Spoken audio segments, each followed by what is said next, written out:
패왕무혼, 여포전, 일화 붉은 창끝의 환상.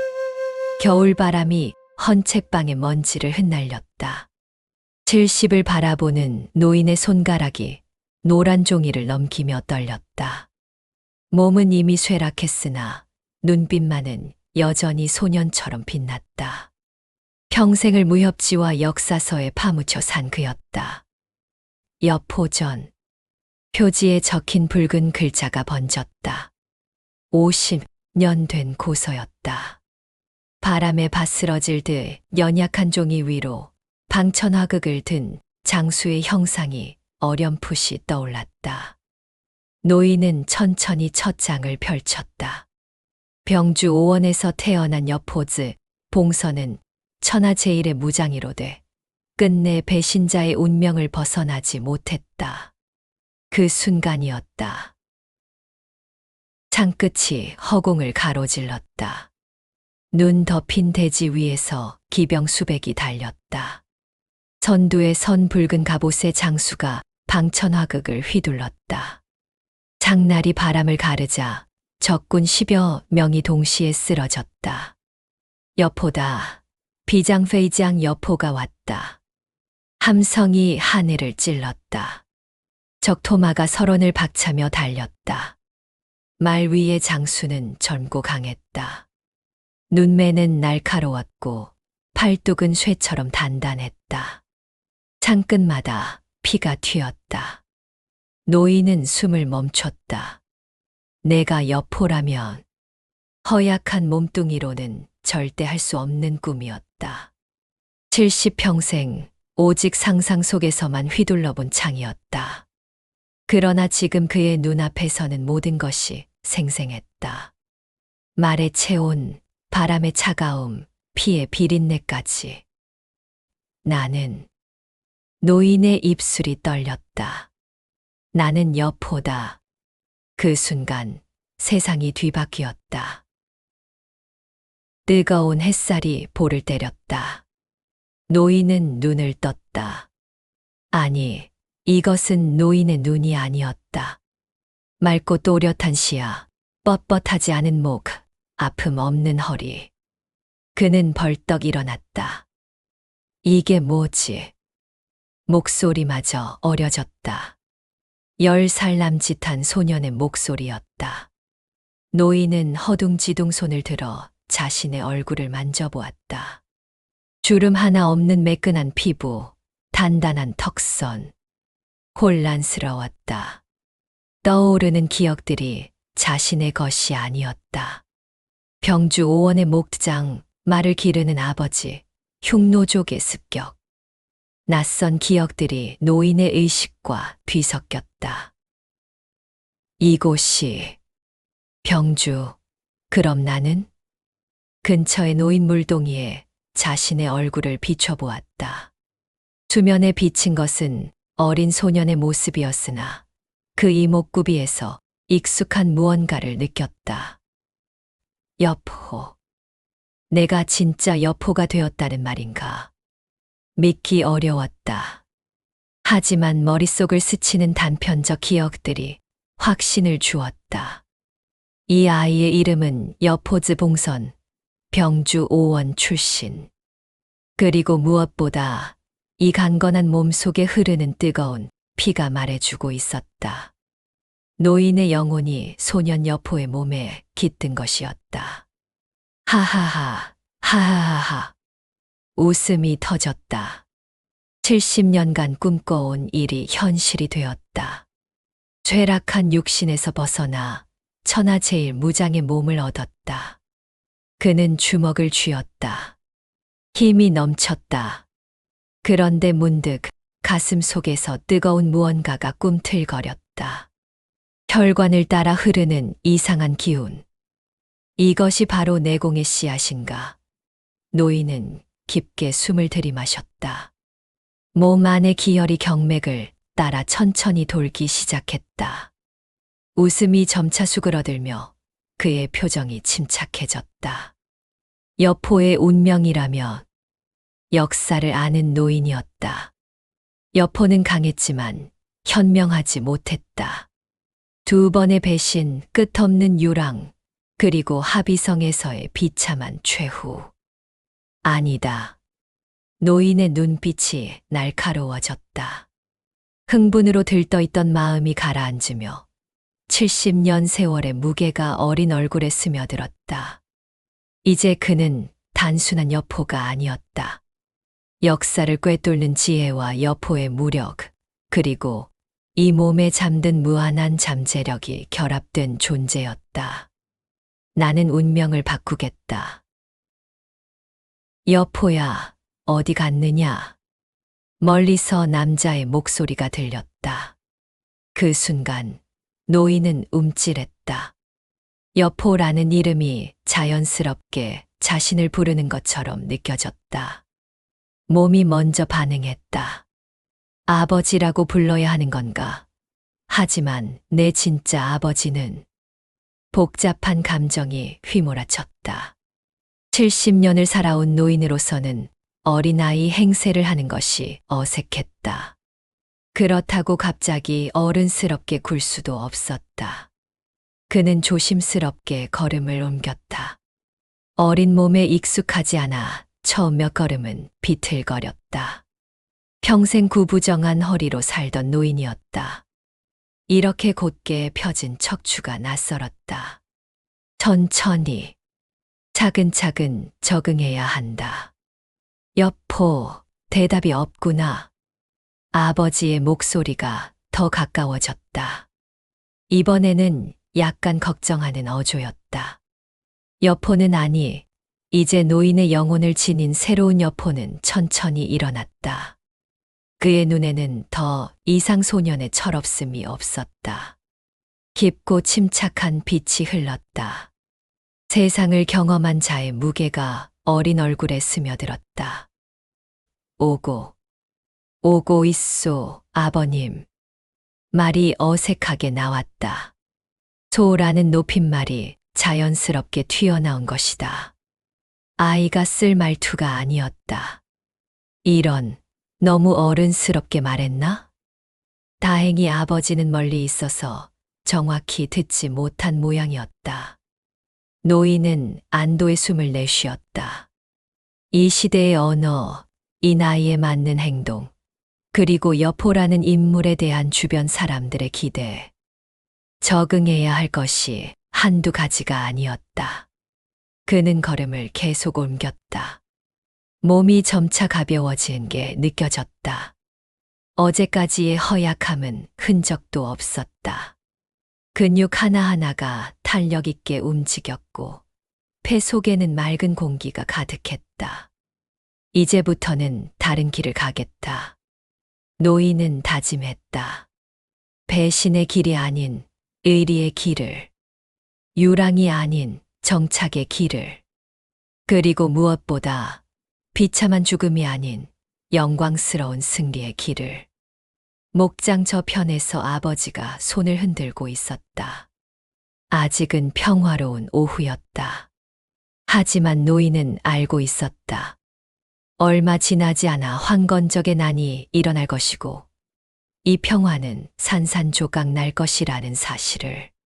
그러나 두렵지 않았다. 오히려 가슴이 뛰었다. 드디어 시작이다. 여포는 적토마가 될 붉은 망아지를 바라보았다. 망아지의 눈빛이 유독 빛났다. 마치 주인의 마음을 아는 듯했다. 이번에는 다르게 살아보자, 벗이여. 바람이 불었다. 목장의 풀잎들이 물결처럼 흔들렸다. 그 바람 속에서 여포는 웃었다. 노인의 영혼과 소년의 육체가 하나가 되는 순간이었다. 하늘 끝에서 천둥이 울렸다. 새로운 운명의 서막이 열리고 있었다. 패왕 여포전, 이화 젊어진 육신, 혼란과 희열. 새벽 안개가 목장을 감쌌다. 여포는 잠에서 깨어나며 또다시 혼란에 빠졌다. 꿈이 아니었다. 여전히 어린 몸뚱이, 여전히 낯선 침상. 벽에 걸린 낡은 활과 화살통이 이곳이 진짜 후한 말기임을 증명했다. 아, 꿈이 아니었구나. 한숨이 나왔다. 돌아갈 길은 없었다. 2025년의 헌책방도 70년을 살았던 그 삶도 이제는 기억 속에만 남았다. 현실을 받아들일 수밖에 없었다. 이제 그는 여포였고 이 시대를 살아가야 했다. 그는 천천히 일어나 몸을 살폈다. 관절 하나하나가 부드럽게 움직였다. 70년간 그를 괴롭혔던 무릎 통증도 허리 결림도 없었다. 대신 온몸에 넘치는 활력이 느껴졌다. 이런 기분이었구나. 노인은 감탄했다. 젊음이라는 것이 이런 것이었다. 숨 쉬는 것만으로도 희열이 느껴졌다. 여포, 일어났느냐? 문 밖에서 아버지의 목소리가 들렸다. 어젯밤 늦게까지 말들을 돌보고 들어온 기억이 있었다.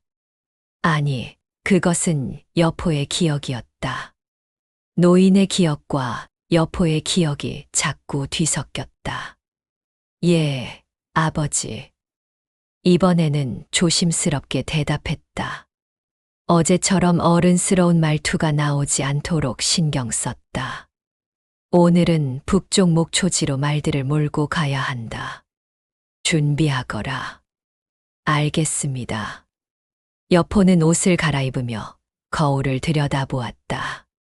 거울 속 소년의 얼굴은 이미 제법 준수했다. 몇 년 후면 천하를 놀라게 할 미남으로 자라날 얼굴이었다. 하지만 겉모습보다 중요한 건 그는 주먹을 꽉 쥐었다. 근육이 단단하게 뭉쳤다. 아직은 어린아이의 힘이지만 잠재력이 범상치 않았다.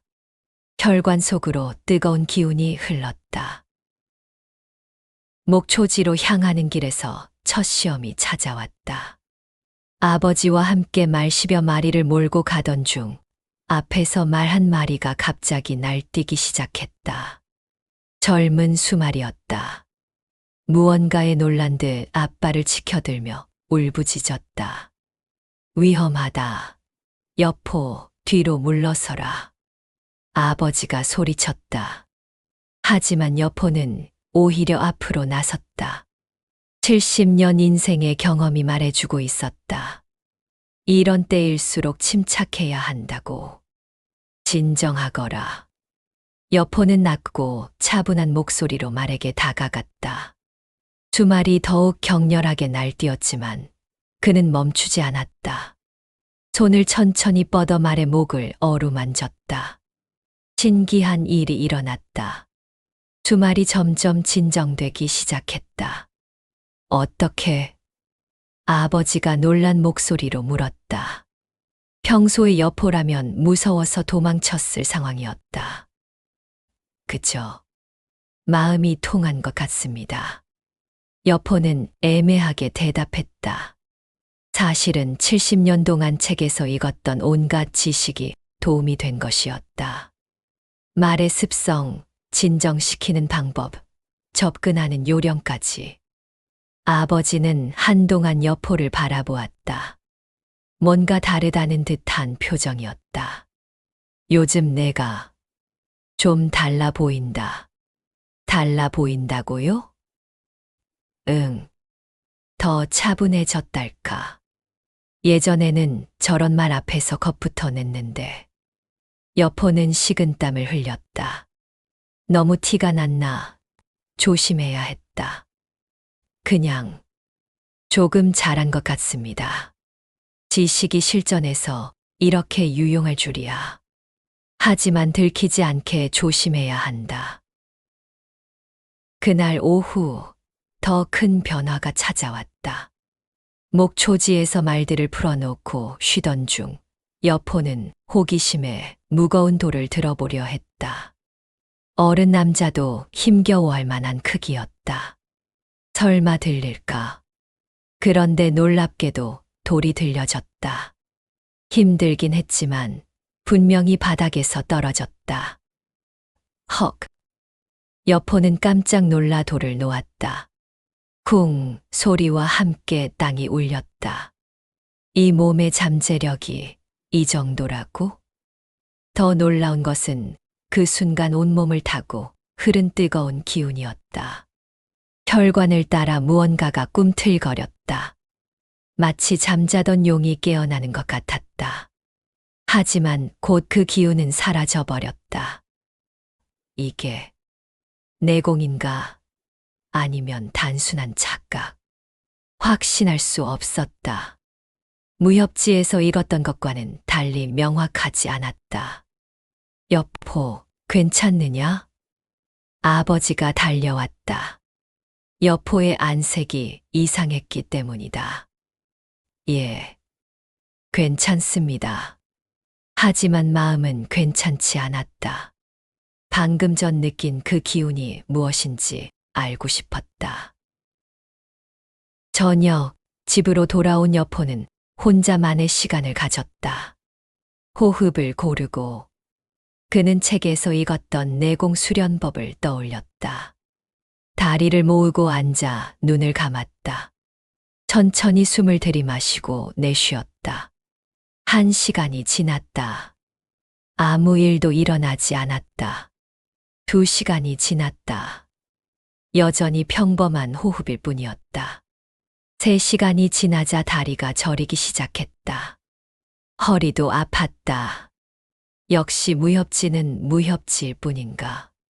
실망이 밀려왔다. 그런데 포기하려던 순간 아랫배에서 희미한 온기가 느껴졌다. 너무나 미약해서 착각인지 현실인지 분간이 안 될 정도였다. 이것이 시작인가? 확신할 수는 없었다.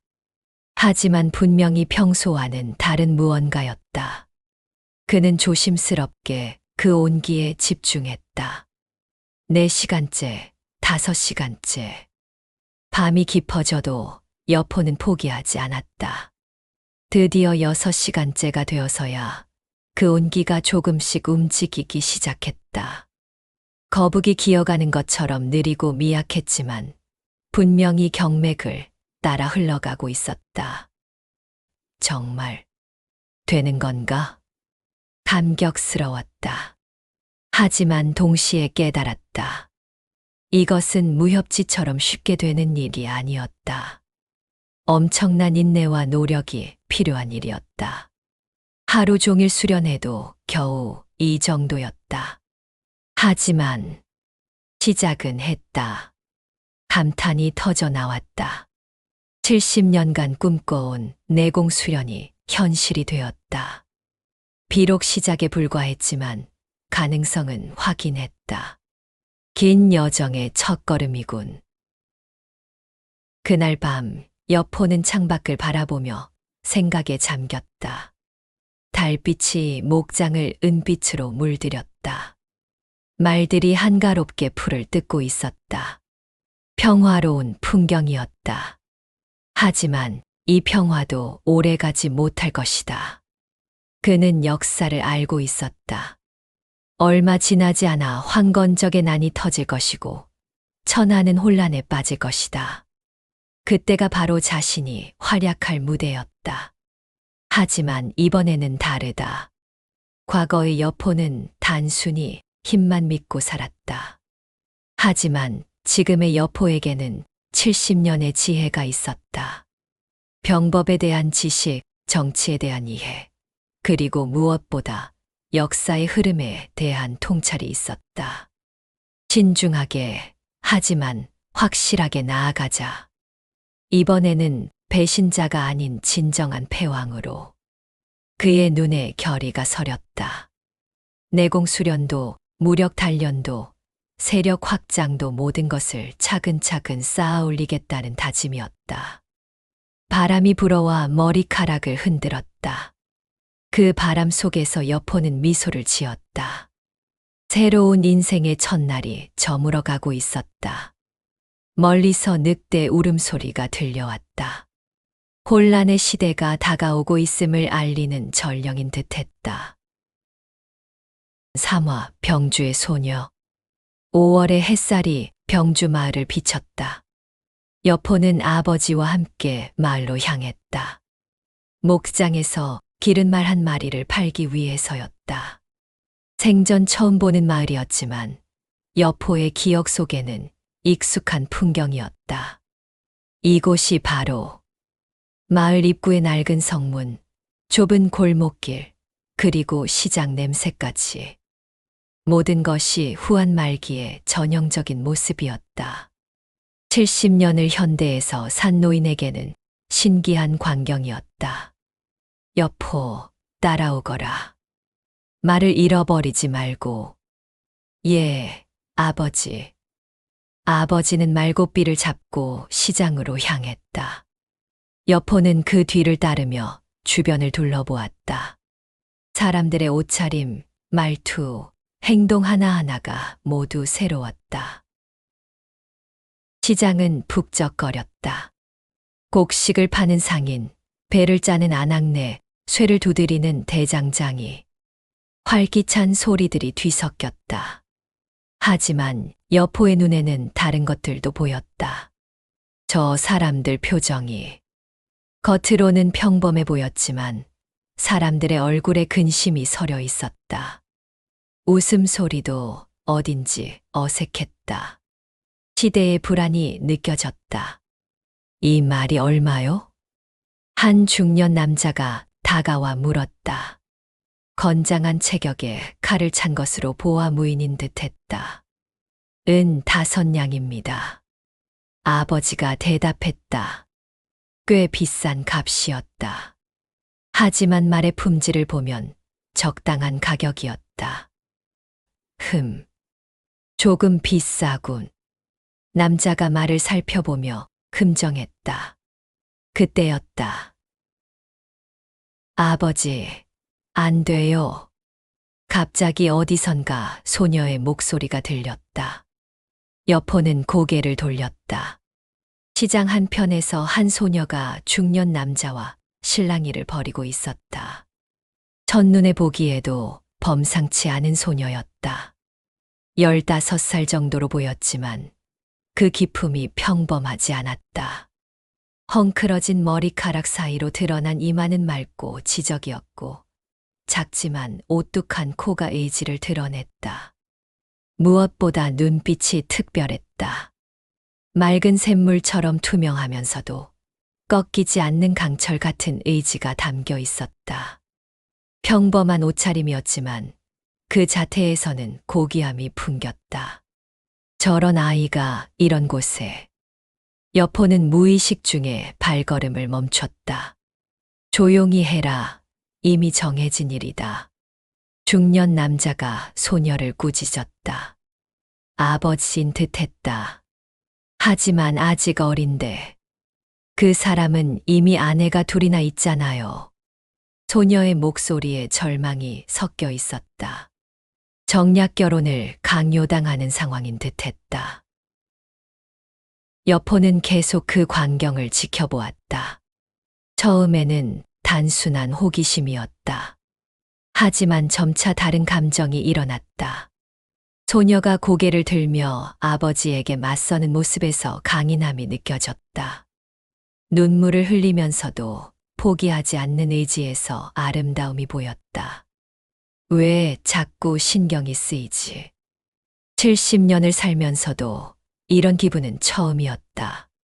가슴 한편이 답답해졌다. 마치 자신의 일처럼 안타까웠다. 저런 일이. 여포가 중얼거렸다.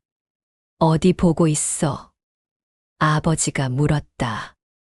말거래에 집중하던 중이었다. 아, 저기 소녀가. 아, 저 집 딸. 불쌍한 아이지. 아버지가 빚을 지는 바람에 늙은 부자에게 팔려가게 됐거든. 빚을 졌다고요? 호족들이 땅을 빼앗고 세금은 날로 무거워지고 요즘 같은 세상에 흔한 일이야. 여포의 표정이 어두워졌다. 역사 속에서 읽었던 후한 말기의 참상이 눈앞에 펼쳐지고 있었다. 그때 소녀의 시선이 여포와 마주쳤다. 한순간 시간이 멈춘 듯 했다. 소녀의 눈빛이 여포의 마음에 깊이 새겨졌다. 슬픔과 분노, 그리고 포기하지 않으려는 의지가 모두 담겨 있었다. 여포는 숨이 막혔다. 가슴이 두근거렸다. 이 느낌은 뭐지? 소녀도 놀란 듯 여포를 바라보았다. 그녀의 눈에 잠시 의문이 스쳤다. 저 어린 소년이 왜 자신을 그렇게 바라보는 걸까? 하지만 곧 그녀의 표정이 부드러워졌다. 어린 아이가 자신을 걱정해주는 마음을 느낀 것 같았다. 두 사람은 말없이 서로를 응시했다. 몇 초에 불과했지만 여포에게는 영원처럼 느껴졌다. 여포, 뭘 그렇게 봐? 아버지의 목소리에 여포는 정신을 차렸다. 아무것도 아닙니다. 하지만 시선은 자꾸 그 소녀에게로 향했다. 거래는 금세 끝났다. 말을 산 남자가 돈을 지불하고 떠났다. 아버지는 만족스러워했다. 좋은 값에 팔았구나. 이제 돌아가자. 예. 여포는 대답했지만 발걸음이 떨어지지 않았다. 소녀는 여전히 아버지와 언쟁을 벌이고 있었다. 점점 목소리가 높아졌다. 절대 안 가요. 차라리 죽겠어요. 이런 고집센 것. 너 때문에 우리 집안이 망할 뻔했는데. 아버지가 소녀의 손목을 붙잡았다. 소녀가 아파하며 몸부림쳤다. 그 순간 여포의 가슴에 뜨거운 무언가가 치밀어 올랐다. 저걸 그냥 놔둘 수는 없지. 70년 노인의 정의감이 일어났다. 하지만 동시에 현실을 떠올렸다. 자신은 아직 어린아이였다. 남의 집안일에 끼어들 수도 없었다. 이 무력함이라니. 주먹을 쥐었지만 아무것도 할 수 없었다. 그때 소녀가 다시 여포를 보았다. 이번에는 도움을 청하는 듯한 눈빛이었다. 절망적인 상황에서 마지막 희망을 찾는 표정이었다. 여포는 가슴이 찢어질 것 같았다. 도와주고 싶었다. 당장 달려가서 그 소녀를 구해주고 싶었다. 하지만 현실은 냉혹했다. 그는 조용히 고개를 끄덕였다. 힘이 없어 도울 수는 없지만 마음만은 함께한다는 뜻이었다. 소녀가 그것을 알아챘다. 작게 미소를 지었다. 절망 속에서도 누군가 자신을 이해해 준다는 것만으로도 위로가 되는 듯했다. 여포, 빨리 와.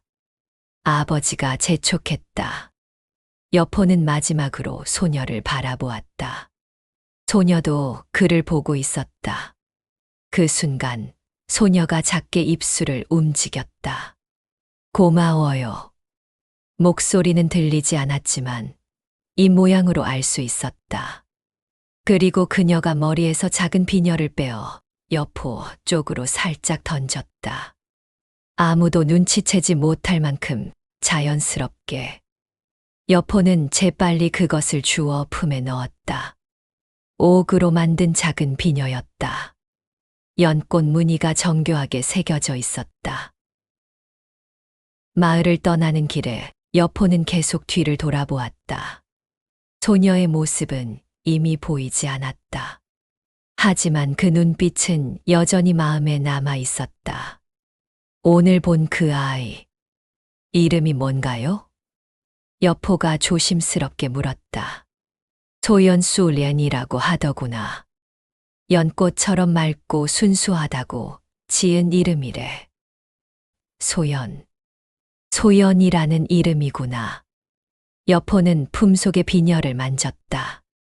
연꽃 무늬가 새겨진 것이 우연일까? 그 아이는 언제 시집을 가나요? 보름 후래. 불쌍한 일이지. 보름. 그럼 아직 시간이 있다. 여포의 마음에 희망이 생겼다. 아직 어린 몸이지만 뭔가 방법이 있을지도 몰랐다.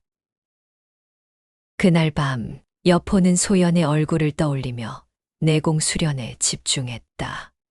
비녀를 손에 쥐고 앉아 있으니 마음이 더욱 간절해졌다. 어제보다 조금 더 수월했다. 아랫배의 온기가 더 뚜렷하게 느껴졌다. 경맥을 따라 흐르는 기운도 미세하게 남아 늘어난 것 같았다. 더 강해져야 한다. 그에게는 이제 구체적인 목표가 생겼다. 단순히 운명을 바꾸는 것만이 아니라 소연을 지킬 수 있을 만큼 강해지는 것이었다. 보름. 보름 안에 뭔가 방법을 찾아야 한다. 창밖으로 달빛이 스며들었다. 그 빛 속에서 여포는 소연의 모습을 다시 한번 떠올렸다.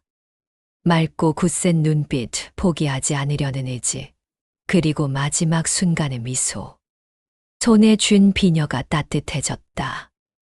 마치 소연의 체온이 전해지는 것 같았다. 바람이 창문을 흔들었다. 마치 운명이 두 사람을 다시 이어주려 하는 듯했다. 패왕무온 여포전 사화 내공의 첫걸음. 새벽 공기가 차가웠다. 여포는 동트기 전부터 일어나 홀로 목장 뒤편으로 향했다. 어제 소연을 만난 후로는 잠을 이룰 수 없었다. 가슴 속에서 무언가가 끓어오르고 있었다. 보름. 아니, 이제 열나흘밖에 남지 않았다. 손 안에 연꽃 비녀가 차가웠다. 하지만 그 차가움이 오히려 그의 의지를 더욱 단단하게 만들었다. 지금의 어린 몸으로는 아무것도 할 수 없다. 하지만 포기할 수는 없었다. 내공 수련부터 제대로 해보자. 그는 평평한 바위 위에 앉았다. 70년간 무협지에서 익었던 온갖 내공심법이 머릿속을 스쳐갔다. 그 중에서도 가장 기초적이면서 확실한 방법을 택했다. 호흡을 가다듬고 눈을 감았다. 우선 숨을 고르고 기혈을 아랫배에 모은다. 천천히 코로 숨을 들이마셨다. 차가운 새벽 공기가 폐 속 깊숙이 스며들었다. 잠시 멈춘 뒤 입으로 천천히 내쉬었다.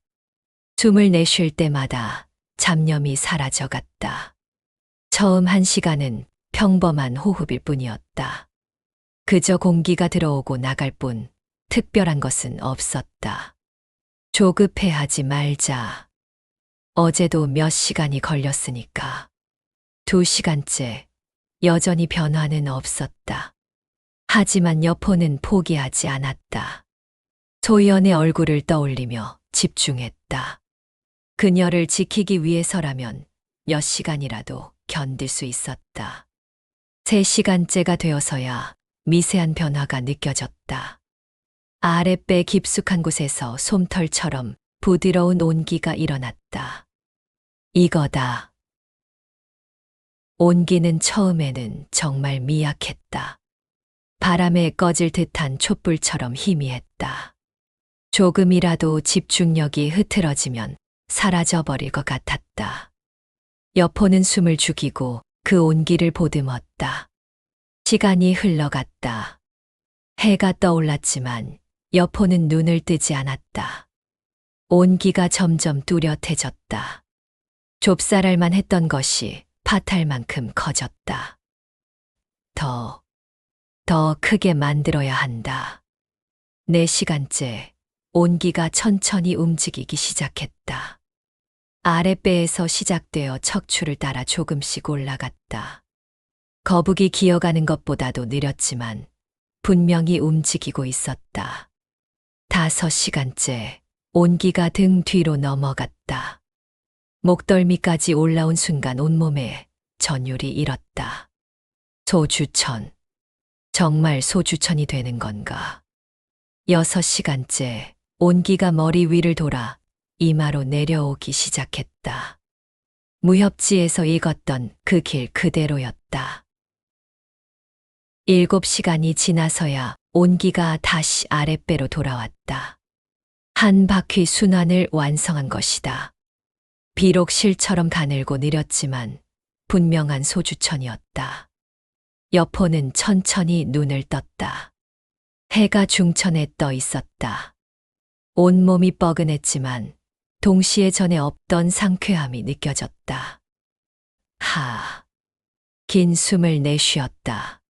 그 숨결이 평소보다 길고 깊었다.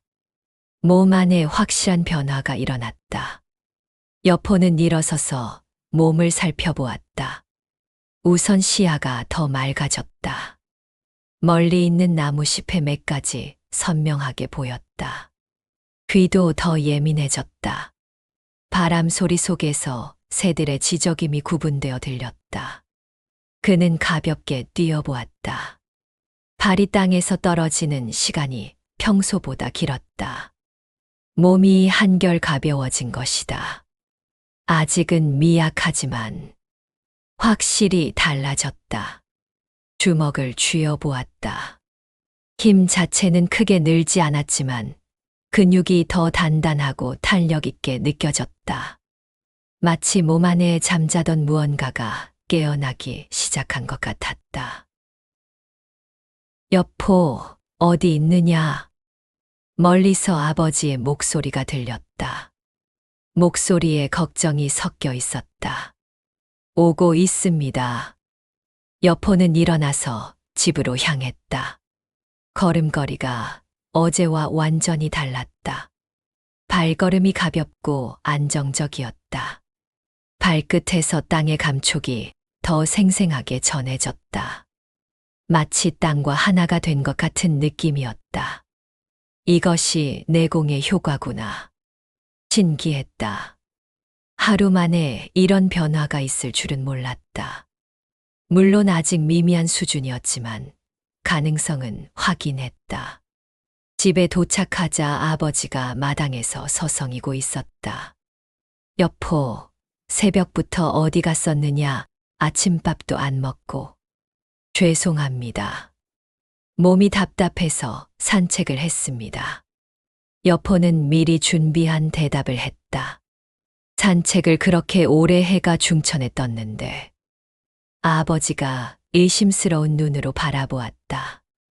몸을 단련하고 싶어서 달리기도 하고 나무 타기도 해봤습니다.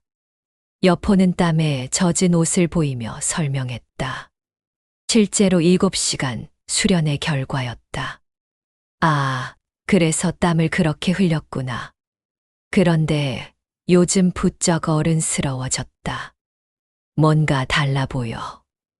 위험한 순간이었다. 여포는 재빨리 머리를 긁으며 어린아이다운 모습을 연출했다. 에헤헤. 아버지가 남자는 몸을 튼튼히 해야 한다고 하셨잖아요. 하하, 그래. 그것도 좋겠다. 다행히 아버지는 의심을 거두었다. 늦은 아침을 먹으면서 여포는 계속 내공을 순환시켜 보았다.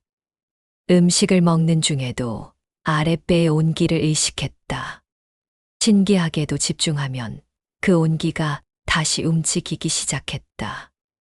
물론 처음보다는 훨씬 어려웠지만 불가능하지는 않았다.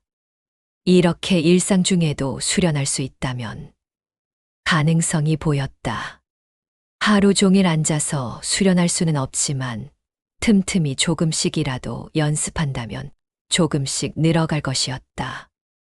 여포, 오늘은 말들을 훈련시켜야 한다. 아버지가 말했다. 말 훈련이요. 응. 어린 말들이 사람에게 익숙해지도록 해야 해.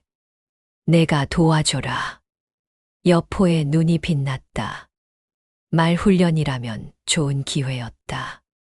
말과 함께하면서 몸을 단련할 수도 있고 기마술도 익힐 수 있었다.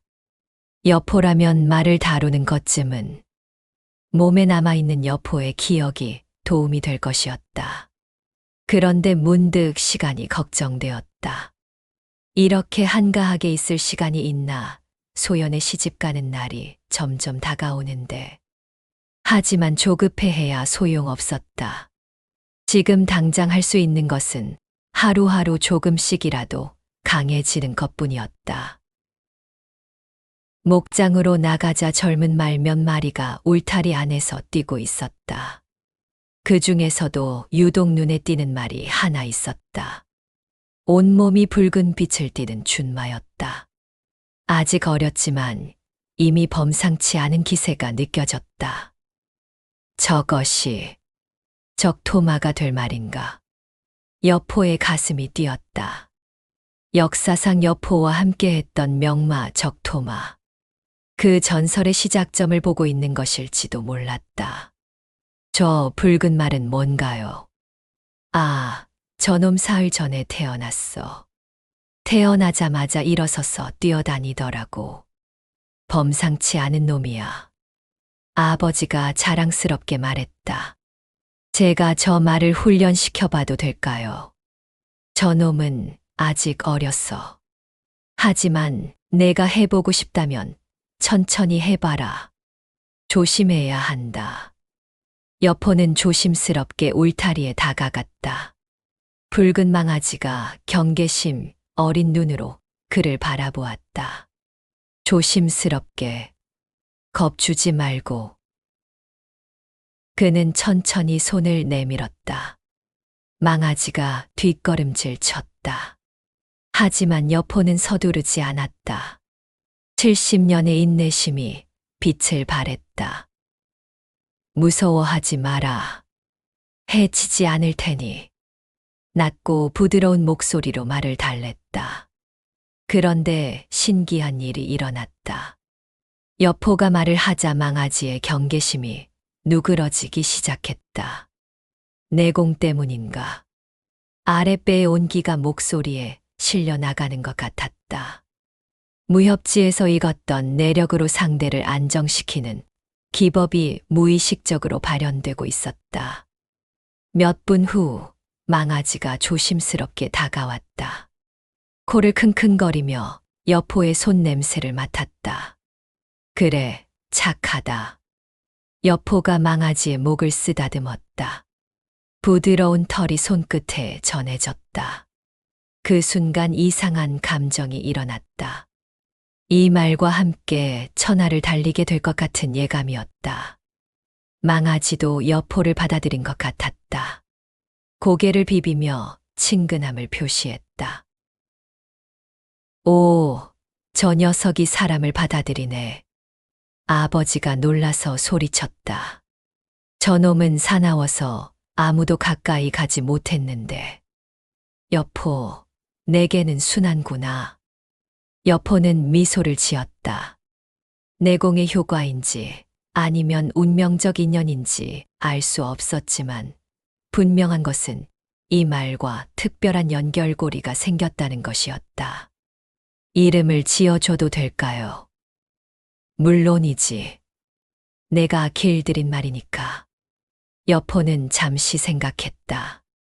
아직 적토마라는 이름을 붙이기에는 이르다고 생각했다. 대신 다른 이름을 생각해냈다. 추풍조이펑이라고 부르면 어떨까요? 바람을 쫓는다는 뜻으로. 추풍. 좋은 이름이다. 붉은 망아지가 고개를 끄덕이는 것 같았다. 마치 자신의 이름을 마음에 들어하는 것처럼. 여포는 추풍의 등을 쓰다듬으며 속으로 다짐했다. 함께 강해지자. 그리고 빨리. 소연을 구하러 가자. 시간이 흐르고 있었다. 열나흘이라는 시간이 생각보다 짧게 느껴졌다. 저녁 노을이 목장을 붉게 물들였다. 여포와 추풍의 인연이 시작되는 순간이었다. 패왕무온, 여포전, 오화 첫할 등 약자의 눈물. 도둑이다, 도둑이야. 새벽 정적을 찢는 절규가 목장 전체를 뒤흔들었다. 여포는 추풍과의 훈련 중 번개처럼 고개를 돌렸다. 마을 쪽에서 들려오는 소리였다. 이럴 때가. 여포의 눈이 날카로워졌다. 70년 인생 경험이 말해주고 있었다. 새벽에 저런 소리가 난다는 것은 단순한 도둑질이 아니라는 것을. 아버지, 마을에 무슨 일이 있는 것 같습니다. 뭐, 도둑이라고? 아버지가 헐레벌떡 달려왔다. 얼굴에 걱정이 가득했다. 가서 봐야 하지 않을까요? 그래야겠다. 여포, 너는 여기 있어라. 저도 가겠습니다. 여포의 목소리에 의외의 단호함이 섞여 있었다. 아버지가 놀란 듯 바라보았다. 왜? 위험할 수도 있는데. 마을 사람들이 어려움에 처했는데 그냥 있을 수는 없잖아요. 70년 노인의 정의감이 어린 목소리로 흘러나왔다. 아버지는 잠시 주저하다가 고개를 끄덕였다. 그래. 하지만 내 뒤에서 떨어지지 마라. 마을로 향하는 길에서 더 많은 소리들이 들려왔다. 제발, 그것만은 안 됩니다. 닥쳐라. 세금을 못 낸 놈이 뭘 그렇게 떠들어. 아이들이 굶어 죽습니다. 조금만 더 시간을 주세요. 여포의 표정이 굳어졌다. 세금 독촉이었다. 후한 말기의 가혹한 수탈이 시작되고 있는 것이었다. 역사에서 읽었던 바로 그것이군. 황건적의 난이 일어나기 전 백성들의 삶이 얼마나 피폐해졌는지 여포는 잘 알고 있었다. 하지만 직접 보는 것은 달랐다.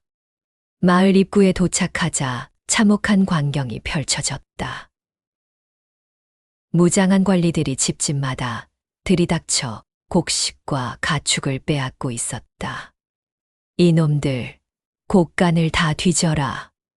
여기도 숨겨둔 게 있을 것이다. 관리들의 호령 소리가 요란했다. 그들 앞에서 마을 사람들은 속수무책으로 당하고 있었다. 한 농가 앞에서는 한 중년 남자가 무릎을 꿇고 애원하고 있었다. 김현령님, 올해는 흉년이었습니다. 조금만 더 시간을 주시면. 시간? 작년에도 그런 소리 했잖아. 김현령이라 불리는 관리가 냉소를 지었다. 뚱뚱한 체격에 기름진 얼굴이었지만 눈빛에는 일말의 고민이 서려 있었다. 그도 상부의 압박에 시달리고 있는 듯했다. 나도 하고 싶어서 하는 일이 아니야. 하지만 군수께서 이번 달까지 반드시 걷어오라고 하셨거든. 그래도 올해 안에 못 내면 너희 딸을 관청종으로 데려갈 것이다. 그것만은. 농부의 얼굴이 창백해졌다. 여포는 분노가 치밀어 오르는 것을 느꼈다. 70년 동안 책에서만 읽었던 불의가 눈앞에서 벌어지고 있었다. 그때 더욱 참혹한 광경이 벌어졌다. 한 농가에서 어린 소녀가 끌려 나왔다. 10살 남짓해 보이는 아이였다. 눈물을 흘리며 부모를 부르고 있었다. 엄마, 아빠. 소영이, 우리 소영이를 제발. 아이의 어머니가 달려들었지만 관리들이 거칠게 밀쳐냈다. 세금 대신 아이를 데려간다. 어차피 관청에서 먹여 살려줄 테니 감사하게 생각해라. 여포의 주먹이 저절로 쥐어졌다. 혈관을 따라 뜨거운 기운이 솟구쳤다. 내공이 감정과 함께 끓어오르고 있었다. 저걸 그냥 둘 수는 없다. 하지만 아직 어린 몸이었다. 무작정 덤비면 오히려 사태만 악화시킬 뿐이었다. 어떻게 해야 하지? 그때 70년 경험이 답을 주었다. 힘으로 맞설 수 없다면 지혜를 써야 했다.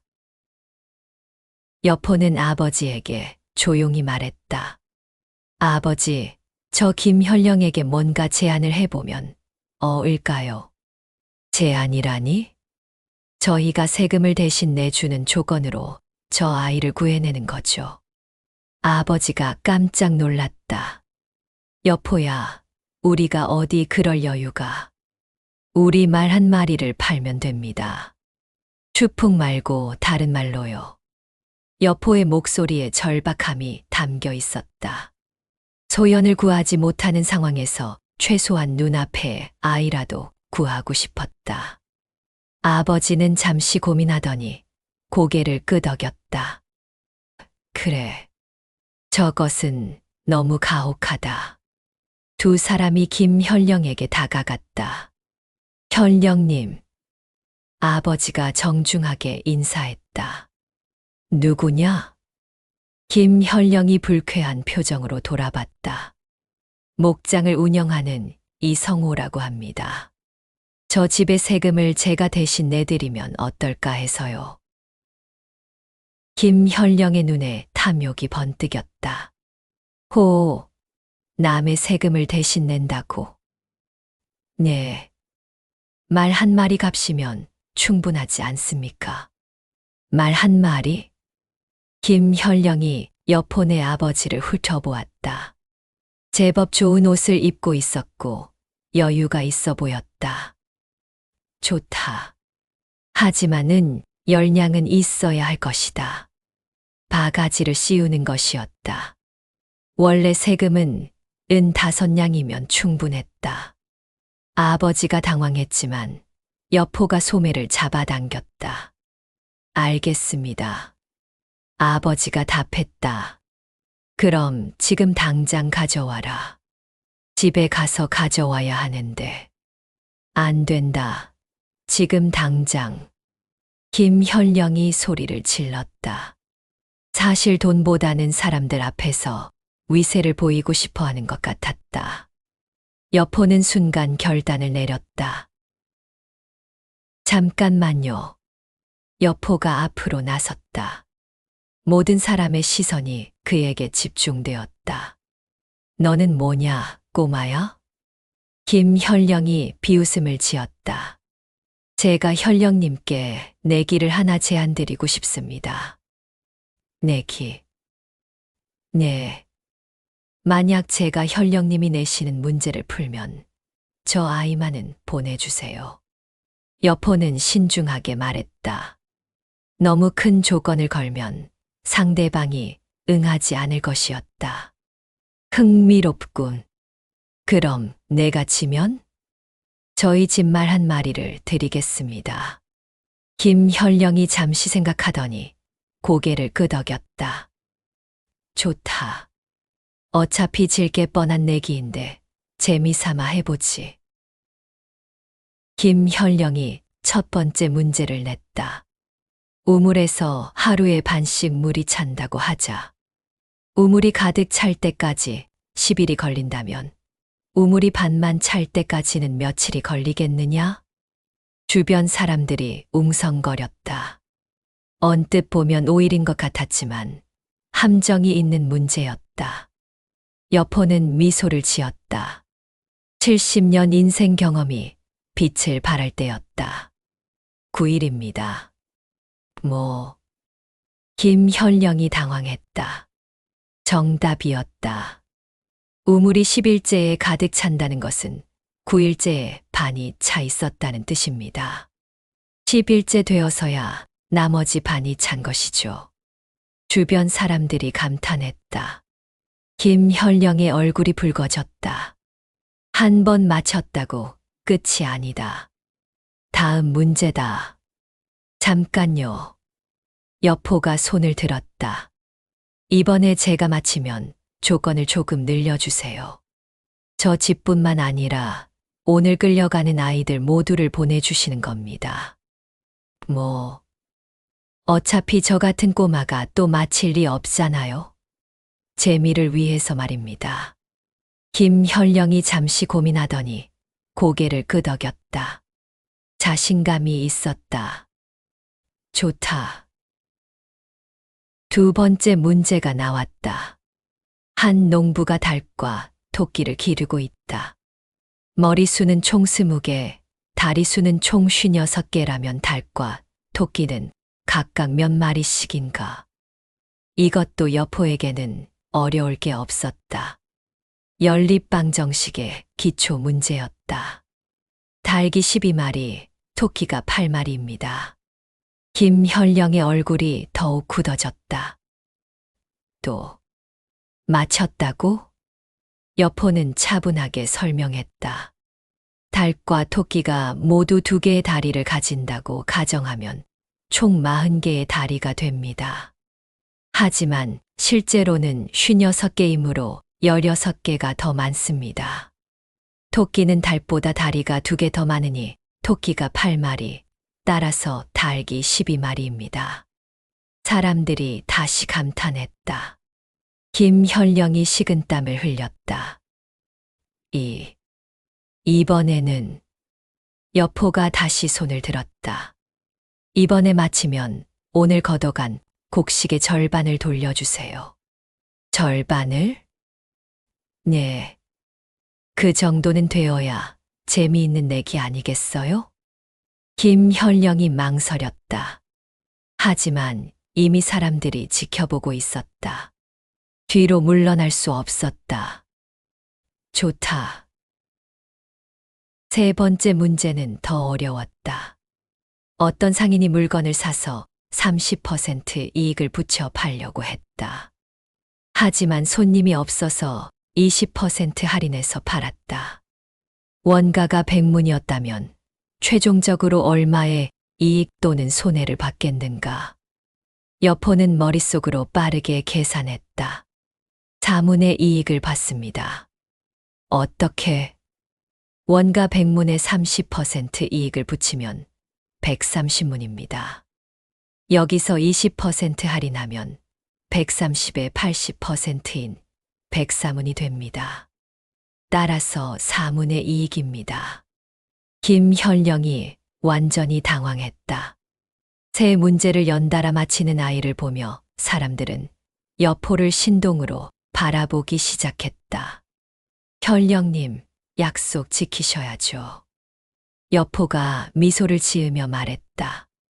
김현령은 할 말이 없었다. 모든 사람이 지켜보는 가운데 약속을 어길 수는 없었다. 알겠다. 그는 이를 갈며 부하들에게 소리쳤다. 아이들은 돌려보내고 곡식 절반도 돌려줘라. 현령님, 그러면 할당량이. 닥쳐라. 내가 군수님께 따로 보고하겠다. 관리들이 황급히 아이들을 풀어주고 곡식을 돌려주었다. 어린 소녀가 부모의 품으로 달려갔다. 고맙습니다. 정말 고맙습니다. 마을 사람들이 여포에게 몰려들어 감사 인사를 했다. 집으로 돌아오는 길에 아버지가 물었다. 여포야, 너 어떻게 그런 어려운 문제들을 다 풀었느냐? 책을 많이 읽어서요. 책, 우리 집에 그런 책이 있었나? 위험한 순간이었다. 여포는 재빨리 대답했다. 마을 훈장님께서 가끔 문제를 내주시거든요. 그때 배운 것들이에요. 아, 그랬구나. 아버지가 납득했다. 그런데 너무 위험한 일이었다. 만약 틀렸다면 괜찮았어요. 확신이 있었거든요. 여포는 가슴속 연꽃 비녀를 만졌다. 소연을 직접 구하지는 못했지만 최소한 다른 아이들은 구했다. 그리고 무엇보다 이제 방법을 알겠다. 힘만으로는 안 되는 일도 지혜로는 해결할 수 있다는 것을. 그리고 사람들의 마음을 얻는 방법도. 단계적으로 조건을 늘려가며 상대방을 궁지로 몰아넣는 전략도. 노을이 지는 하늘 아래 여포의 첫 번째 영웅담이 마을에 퍼져나가기 시작했다. 패왕무온 여포전 6화 무공 첫 시연. 사흘이 지났다. 여포와 김현령의 내기 소식은 벌써 인근 마을까지 퍼져나갔다. 병주에 신동이 나타났다는 소문과 함께 여포를 보러 오는 사람들이 늘어났다. 여포야, 요즘 너를 보러 오는 사람들이 많구나. 아버지가 걱정스러운 표정으로 말했다. 괜찮습니다. 그냥 구경하고 가는 것뿐이에요. 하지만 여포의 마음은 편하지 않았다. 너무 눈에 띄는 것은 좋지 않았다. 더군다나 아직 소연을 구할 방법을 찾지 못한 상황에서 이제 열흘밖에 남지 않았다. 연꽃 비녀를 만지며 여포는 조급함을 느꼈다. 지혜만으로는 한계가 있었다. 결국 힘이 뒷받침되어야 했다. 사흘간 밤마다 내공 수련을 계속한 결과 이제 소주천 순환이 훨씬 수월해졌다. 온기가 더 뚜렷해졌고 순환 속도도 빨라졌다. 하지만 여전히 실전에서 쓸만한 수준은 아니었다. 그날 오후 예상치 못한 방문객이 찾아왔다. 여기가 그 신동이 사는 집인가? 목소리에 위압감이 담겨 있었다. 여포는 창문으로 내다보았다. 무장한 사내 여러 명이 말을 타고 와 있었다. 그중 한 명은 제법 화려한 갑옷을 입고 있었다. 누구시길래? 아버지가 나가서 인사했다. 병주자사 정원의 부장 장무라고 하오. 그 신동 아이를 보러 왔소. 여포의 가슴이 뛰었다. 정원, 역사상 여포의 첫 번째 주군이었다. 하지만 이번에는 다를 것이었다. 배신하지 않겠다고 다짐했으니까. 하지만 지금 정원을 따라간다면 소연은 복잡한 감정이 일어났다. 출세의 기회와 사랑하는 사람을 구하는 일. 둘 다 소중했지만 동시에 할 수는 없었다. 아, 그러시군요. 잠깐만 기다려 주세요. 아버지가 여포를 불렀다. 여포야, 나와서 인사드려라. 여포는 긴장하며 밖으로 나갔다. 장무라는 사내가 그를 위아래로 훑어보았다. 내가 그 아이냐, 김현령을 이긴. 예.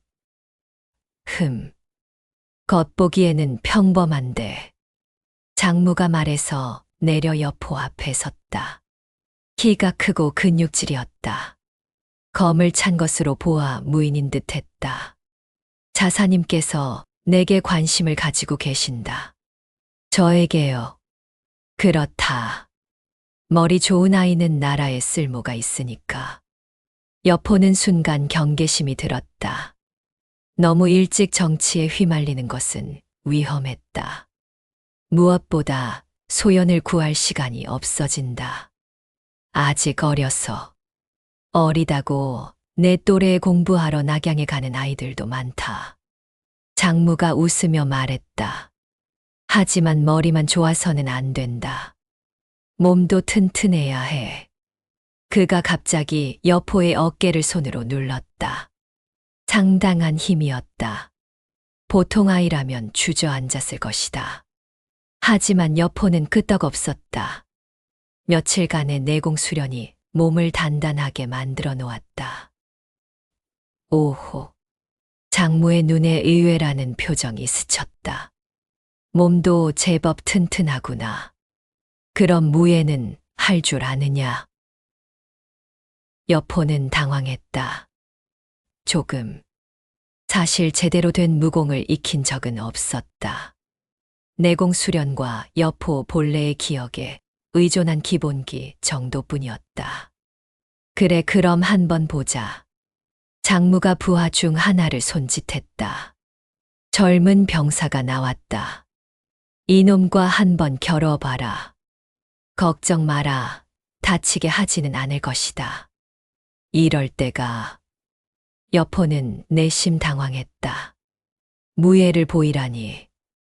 아직 제대로 된 무공을 익히지도 못했는데. 하지만 거절할 수도 없는 상황이었다. 정원의 부하 앞에서 겁을 먹는 모습을 보일 수는 없었다. 무엇보다 여기서 인정받지 못하면 정원을 만날 기회도 사라질 것이다. 어떻게든 해봐야 한다. 알겠습니다. 여포가 답했다. 젊은 병사가 앞으로 나왔다. 키가 크고 근육질이었다. 검은 빼지 않았지만 맨손으로도 충분히 위협적이었다. 선수쳐도 좋다. 병사가 말했다. 여포를 얕보는 듯한 태도였다. 여포는 깊게 숨을 들이마셨다. 진정하자. 내공을 집중하고 아랫배의 온기를 의식했다. 며칠간의 수련으로 익숙해진 그 따뜻한 기운을 온몸으로 퍼뜨렸다. 그때 몸속 깊은 곳에서 무언가가 꿈틀거렸다. 여포 본래의 기억이었다. 어린 시절부터 익혀온 기본적인 권법이 떠올랐다. 그래, 이것들이 있었지. 하지만 막상 실전이 되자 긴장이 되었다. 책에서 읽은 것과 직접 해보는 것은 달랐다. 여포가 먼저 움직였다. 한 걸음 앞으로 나서며 오른 주먹을 뻗었다. 단순한 직권이었지만 내공이 실린 탓인지 평소보다 빨랐다. 병사가 놀라며 피했다. 여포의 주먹이 그의 귀 옆을 스쳐 지나갔다. 병사가 당황했다. 예상보다 빠른 공격이었다. 됐다. 여포는 자신감을 얻었다. 연달아 공격을 이어갔다. 좌권, 우권, 그리고 발차기까지. 모두 기본기였지만 내공이 더해져 위력이 상당했다. 하지만 곧 한계가 드러났다. 병사가 적응하기 시작했다. 여포의 단순한 공격 패턴을 읽어내고 반격을 가했다. 여포가 병사의 주먹을 겨우 피했다. 아직 실전 경험이 부족했다. 이러면 안 되는데. 점점 밀리기 시작했다. 병사의 반격이 거세졌다. 그때였다. 갑자기 여포에게 이상한 감각이 일어났다. 병사의 다음 공격이 어디로 올지 보이는 것 같았다. 왼쪽 옆구리로 올 것이다. 예감대로였다. 여포는 미리 몸을 틀어 공격을 피했다. 이게 뭐지? 신기한 감각이었다. 마치 상대방의 마음을 읽는 것 같았다. 이번에는 여포가 반격했다. 병사의 빈틈이 보였다. 오른쪽 어깨 부분이 무방비 상태였다. 여포는 본능적으로 움직였다. 하지만 주먹 대신 손을 창을 잡듯이 뻗었다. 마치 무언가에 이끌리듯이. 그 순간 몸 안에서 뜨거운 무언가가 폭발했다. 내공과는 다른 강렬한 기운이었다. 이것은 뭐지? 손끝에서 예리한 무언가가 뿜어져 나왔다. 눈에 보이지는 않았지만 분명히 느껴졌다.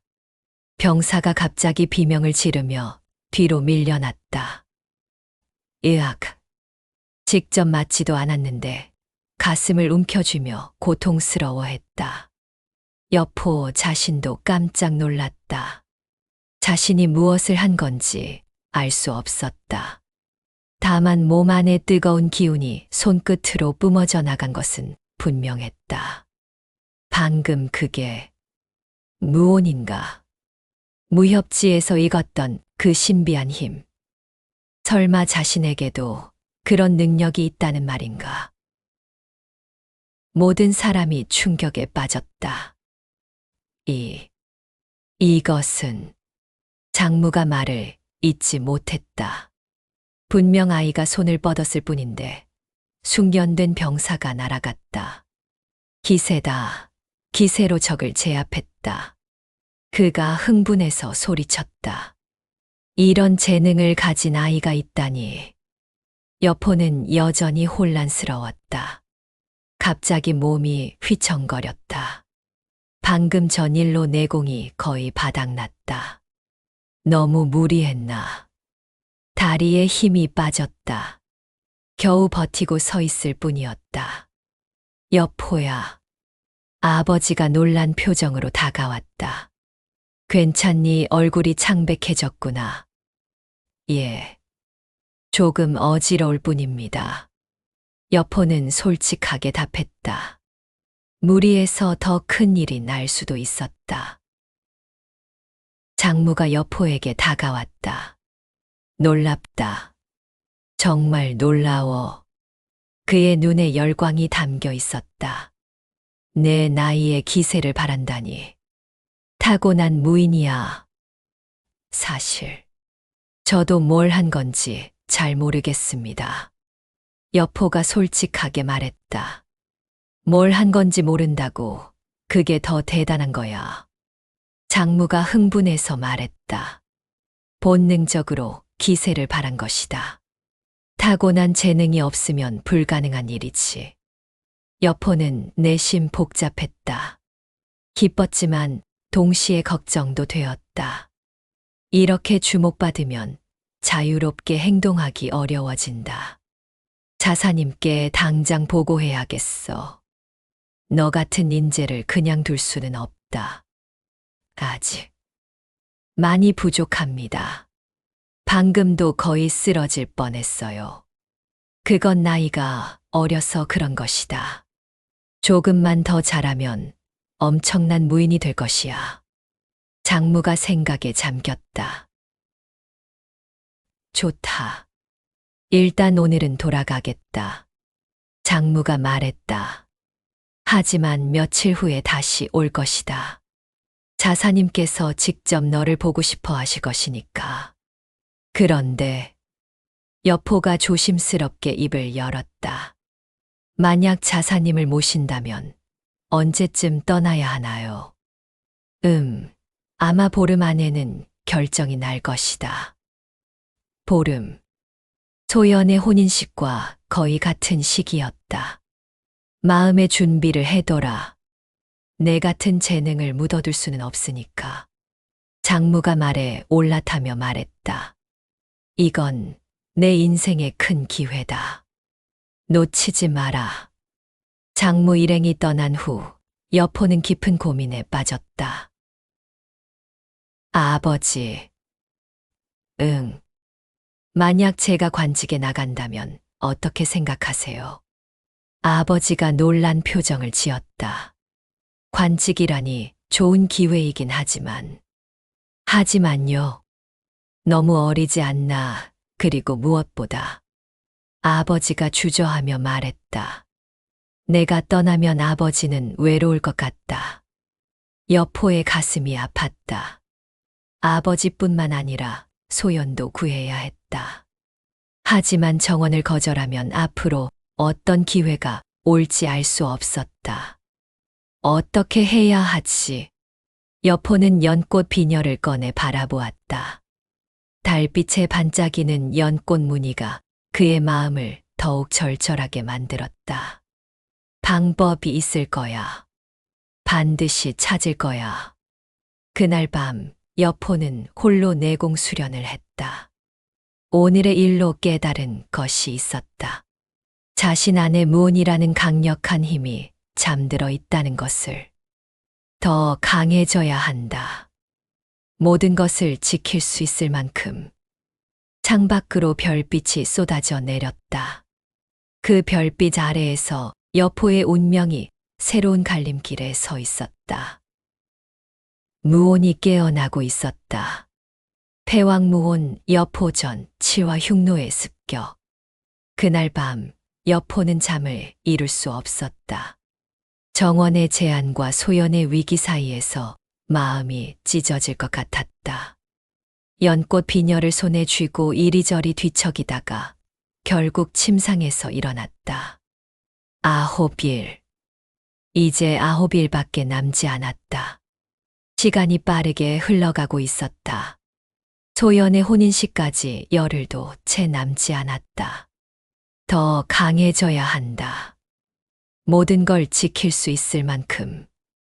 그는 조용히 밖으로 나가 평소 수련하던 바위에 앉았다. 오늘 무온을 각성한 것은 큰 수확이었지만 아직 제대로 다룰 수 없었다. 깊게 숨을 들이마시며 내공을 순환시켰다. 소주천이 돌기 시작했다. 오늘 무온을 쓴 후 많이 고갈되었지만 천천히 회복되고 있었다. 그때였다. 끼야. 멀리서 말의 울음소리가 들려왔다. 그냥 평범한 울음이 아니었다. 공포에 질린 비명이었다. 여포는 번개처럼 일어섰다. 목장 쪽에서 들려오는 소리였다. 설마 불길한 예감이 들었다. 서둘러 목장으로 향했다. 목장에 도착한 여포가 본 것은 참혹한 광경이었다. 울타리가 부서져 있었고 말 몇 마리가 땅에 쓰러져 있었다. 피냄새가 진동했다. 추풍. 여포는 급히 붉은 망아지를 찾았다. 다행히 추풍은 무사했지만 다른 말들에게 둘러싸여 벌벌 떨고 있었다.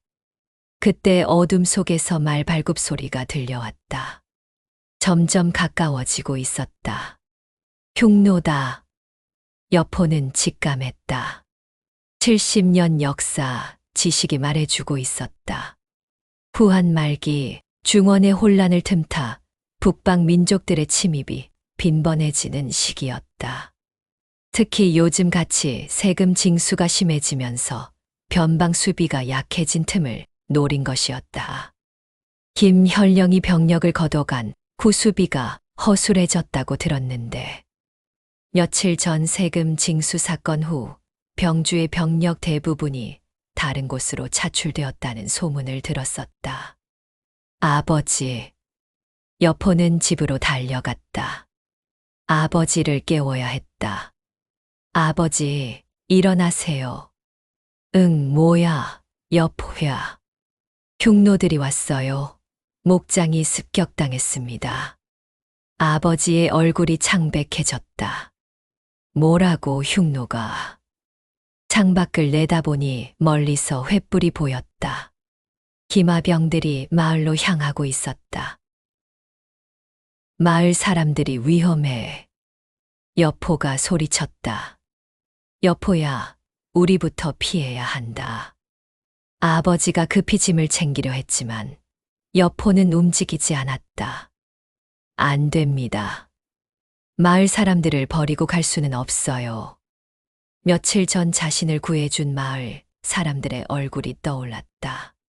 세금에 시달리던 그들, 자신을 신동이라 부르며 감사했던 그들을 위험에 빠뜨릴 수는 없었다. 하지만 너무 위험하다. 아버지는 피해 계세요. 저는 마을로 가겠습니다. 미쳤구나. 내가 뭘 할 수 있다고. 하지만 여포의 마음은 이미 정해져 있었다. 저는 더 이상 그냥 어린아이가 아닙니다. 여포의 눈에 결의가 서렸다. 오늘 무온을 각성했잖아요. 시험해 볼 때입니다. 아버지가 여포의 어깨를 붙잡았다. 여포야, 무온이 있어도 너는 아직. 알아요. 하지만 적어도 경고는 할 수 있을 거예요. 그리고 여포는 잠시 망설이다가 말했다. 제가 강해져야 소연도 구할 수 있어요. 아버지가 여포의 절박한 표정을 보더니 한숨을 쉬었다. 그렇다면 혼자 가지는 마라. 여포는 마을로 달려갔다. 달빛 아래 기마병들의 실루엣이 보였다. 약 20명 정도였다. 흉노 특유의 곡궁을 들고 있었다. 생각보다 많다. 하지만 포기할 수는 없었다. 여포는 큰 소리로 외쳤다. 흉노다. 흉노가 왔다. 마을에 경종이 울렸다. 집집마다 불이 켜지기 시작했다. 누구냐? 흉노 기병 하나가 여포를 발견하고 말을 몰아왔다. 곡궁에 화살을 매겼다. 꼬마 하나가 시끄럽게. 말에서 내린 흉노 기병은 덩치가 컸다. 가죽 갑옷을 입고 굽은 검을 들고 있었다. 이럴 때 여포는 오늘 오후에 경험했던 그 감각을 떠올렸다. 내공을 집중하고 무온을 깨우려 했다. 하지만 쉽지 않았다. 감정이 격해져서인지 집중이 잘 안 되었다. 화살이 날아왔다. 여포는 몸을 옆으로 굴렸다. 화살이 땅에 박혔다.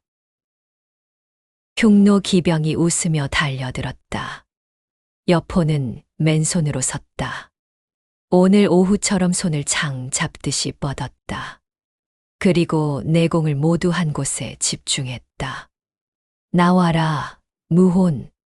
온몸의 기운이 손끝으로 몰려들었다. 뜨거운 무언가가 폭발할 것 같았다. 흉노 기병이 검을 휘둘렀다. 여포의 목을 노린 일격이었다. 바로 그 순간 여포의 손끝에서 눈에 보이지 않는 무언가가 뿜어져 나왔다. 으악!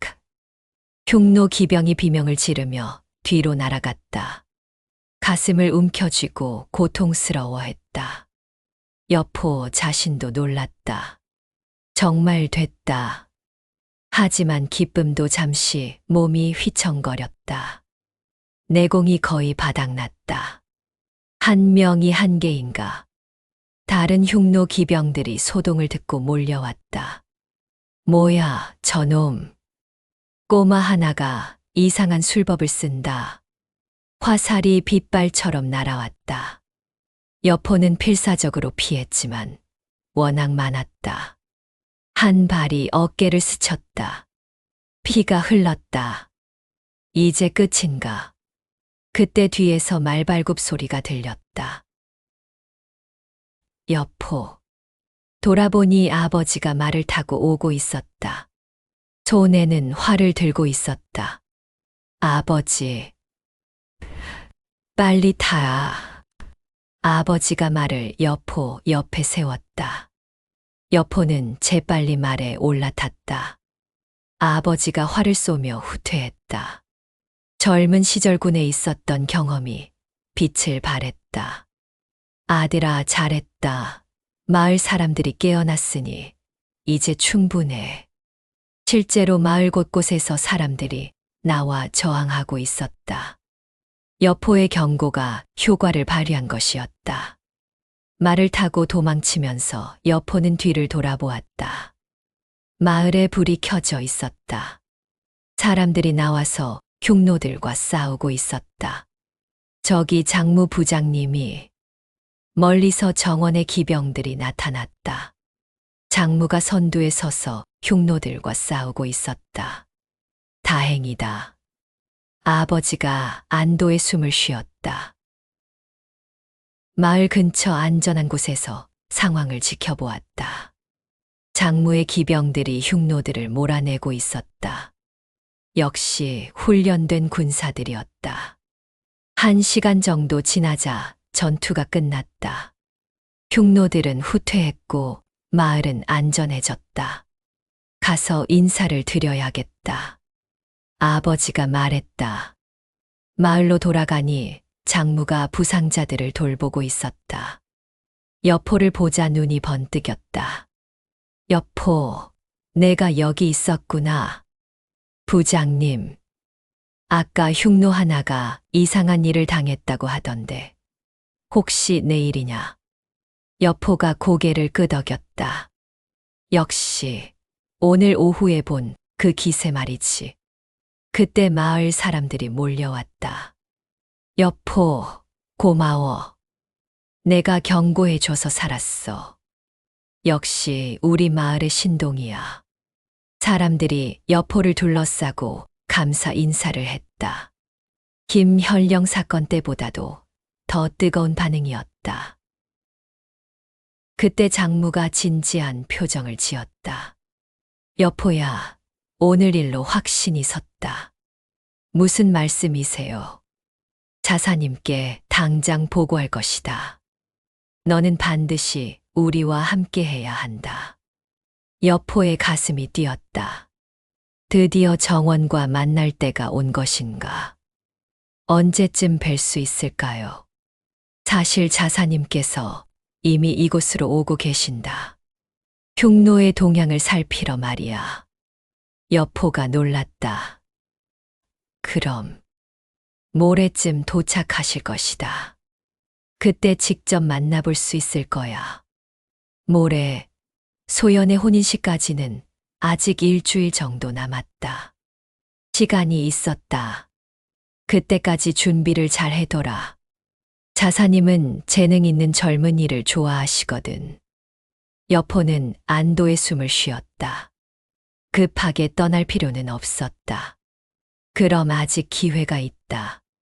소연을 구할 방법을 찾을 시간이. 장무가 여포의 어깨를 두드렸다. 충분히 훌륭했다.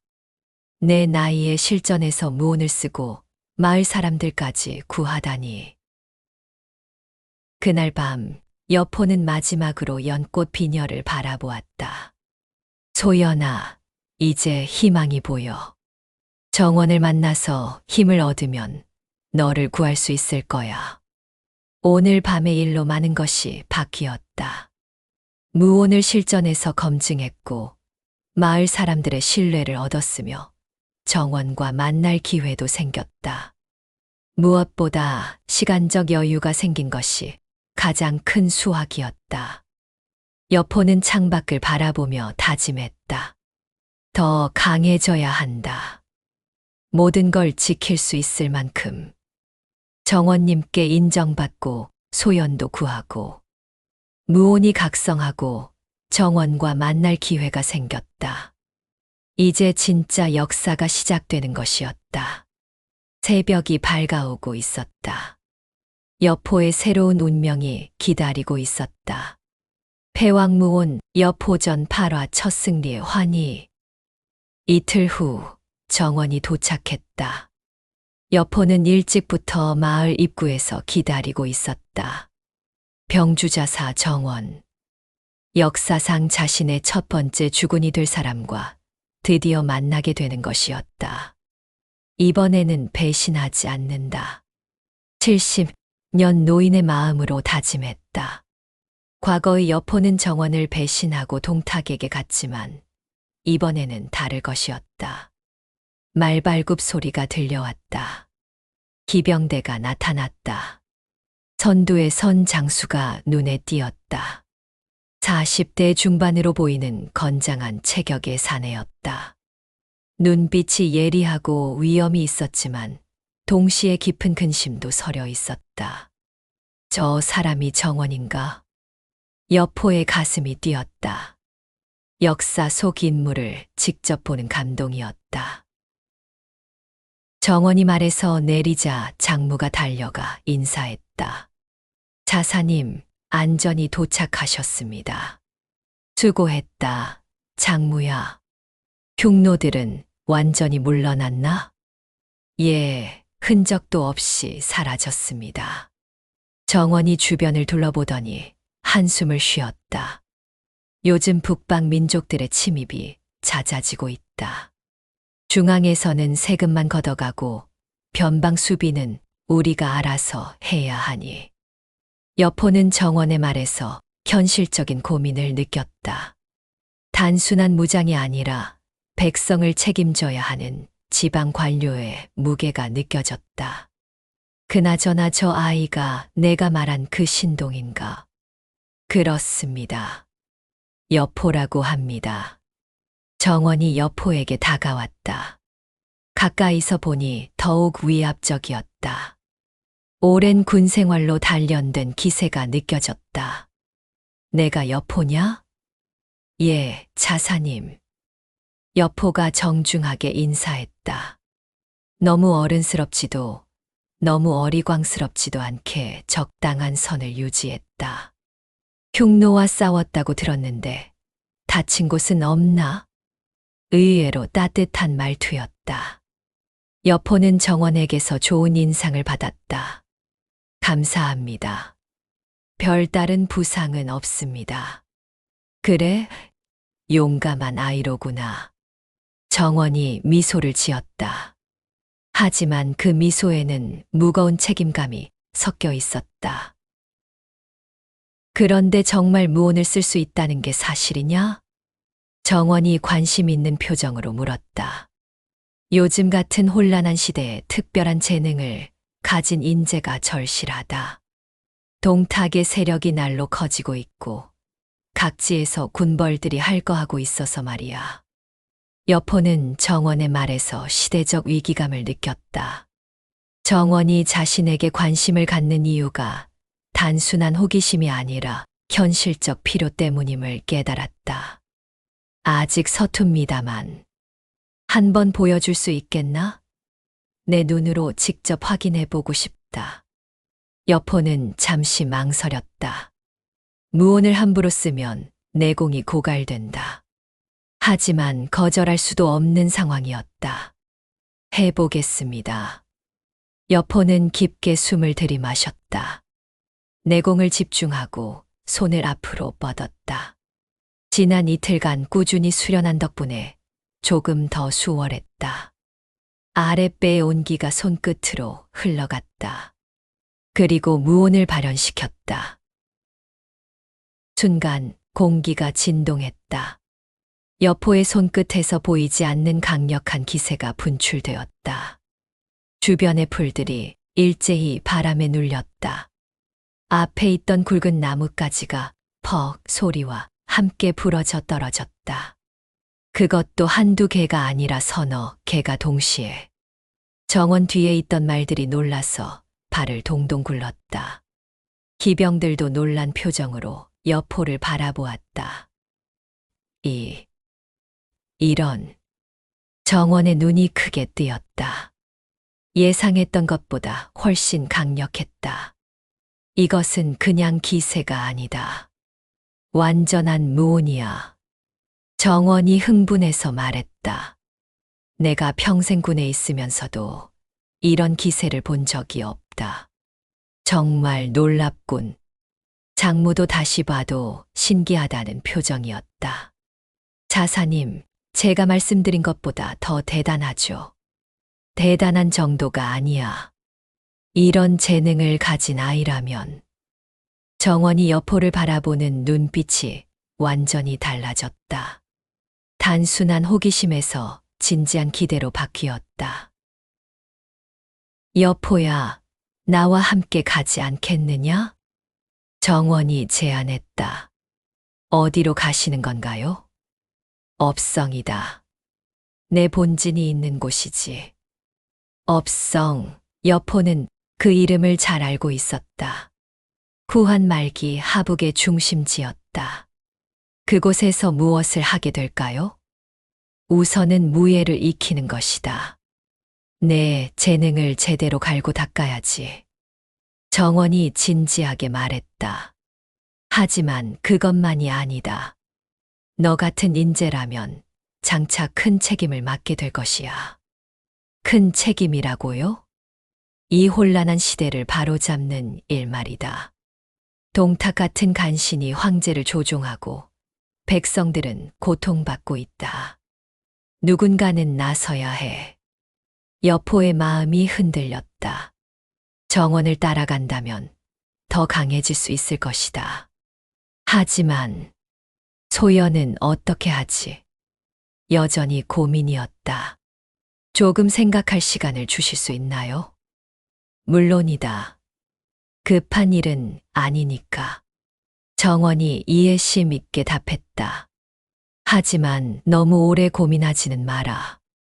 혼란한 시대일수록 기회는 빨리 지나가거든. 그날 저녁 정원이 마을에서 하룻밤 머물기로 했다. 여포는 아버지와 상의했다. 아버지, 어떻게 생각하세요? 좋은 기회다. 정원 자사는 명망 있는 분이시고 무엇보다 백성을 생각하는 마음이 있으시다. 하지만 저를 떠나보내기는 싫으시겠죠. 아버지가 쓸쓸하게 웃었다. 아들이 성장하는 것을 막을 수는 없지. 하지만요. 너무 성급하게 결정하지는 마라. 내가 꼭 해결하고 싶어 하는 일이 있다는 걸 아버지가 모르는 줄 아느냐? 여포가 놀랐다. 아버지가 소연 이야기를 알고 있다는 뜻인가? 아버지, 며칠 전부터 내가 무슨 고민을 하고 있는지 다 보여. 그 비녀도 밤마다 꺼내보고 말이야. 여포는 아버지의 통찰력에 감탄했다. 그날 밤 여포는 홀로 고민했다. 정원을 따라가면 더 강해질 수 있다. 하지만 소연을 구할 시간이 부족해진다. 연꽃 비녀를 바라보며 갈등했다. 다음 날 아침 여포는 결심을 굳혔다. 정원에게 다가가서 말했다. 자사님, 따라가겠습니다. 오, 결심했구나? 네. 하지만 한 가지 부탁이 있습니다.